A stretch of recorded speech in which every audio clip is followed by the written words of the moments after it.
Welcome back to Easel AI Academy. In our first video, we did a quick run through of how to create a new agent in the easel dashboard. We also gave it the knowledge source of our help center with a few documents on it that's just publicly available.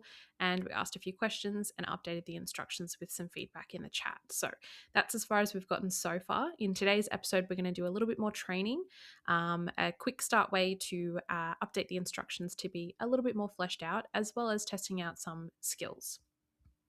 Before we get stuck into anything too deeply, I just wanted to go over a few key concepts with you that we have also on our help center here. Just really quickly, in terms of our integrations and how they interact with our instructions, we've got a few components for each integration. So we've got sources, triggers, and actions.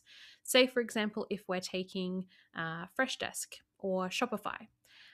When it comes to sources, say a Shopify product page would be a source. So you can pull the sources from Shopify and use that as a way of answering questions, a knowledge base for the agent.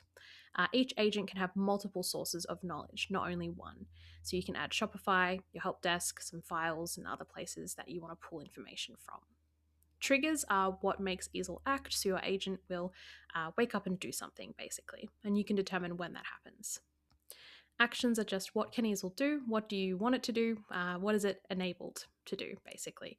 Refunds, send a reply, create a draft reply, ping someone in Slack, those kinds of things. When it comes to your instructions, this is kind of where you want to give the agent enough context to confidently be able to take those actions when it is triggered and using the sources that it has, basically. So that's why we want to make sure that when we are creating an agent, the instructions has everything it needs in order to do its job, basically.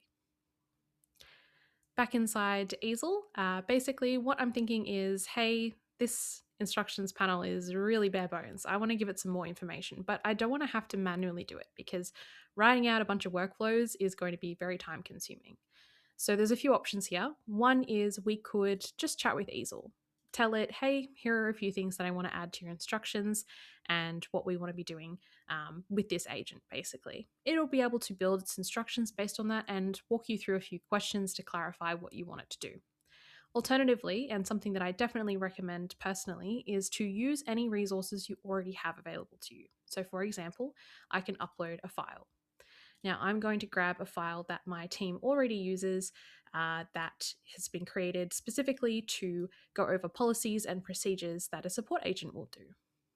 So I will upload this to my file directory, eesel will index it, and it will have access to this. Now, you could just point the agent at this file when questions come up in your help desk. Or you could ask your agent in the sidebar here, hey, I've uploaded a file called Solvio support workflows. I want you to use this file to create your instructions with some guardrails for escalating to a human as needed. So I'll check back in a little moment once it's read through that. It's quite a long document and it will just need a little bit to process that and then translate that into some instructions. Okay, so it has updated its instructions. I should be able to head there now and see them, which I can see there very clearly. And it's given some guardrails on what you can handle, what needs verification, and what needs to be escalated. So it has given itself some guardrails that I can then review and tweak as I want. And it's given me a description of this as well, and some suggestions to test this. So I can do that when I need. Now that we've given it a little more to work with in terms of the instructions and knowledge that it has, then I'll want to head to the skills page and explore some skills that we have. It's really easy to make skills. You can create your own skills based on whatever it is you want the agent to do. And these skills can be set up to run on schedule or on demand as well. So for example, I built this Help Center clarity audit where it will go through all of the Help Center pages and look for unclear content. And then it will create a report and add that report to its files when it has done so. But say, for example, I want to create a new one. It's as simple as just conversationally building it in the sidebar chat here and telling it, this is the skill I want to create, and this is how I want it to, look, what output I want, where I want it to go, and what I want to happen after that.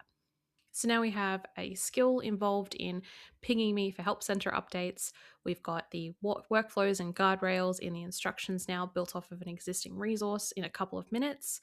The next logical step would then be to create some automations. Now, as I mentioned, these automations involve sources, triggers, and actions. We've given it some sources, we've given it some instructions. Now I want to create some automations. Now, in order to create an automation, we need to connect an integration. So the next episode will go through connecting an integration, what that looks like in terms of how to enable actions and triggers, and how that interacts with your instructions and what it looks like live. So we've got that to look forward to. I'll see you in the next episode.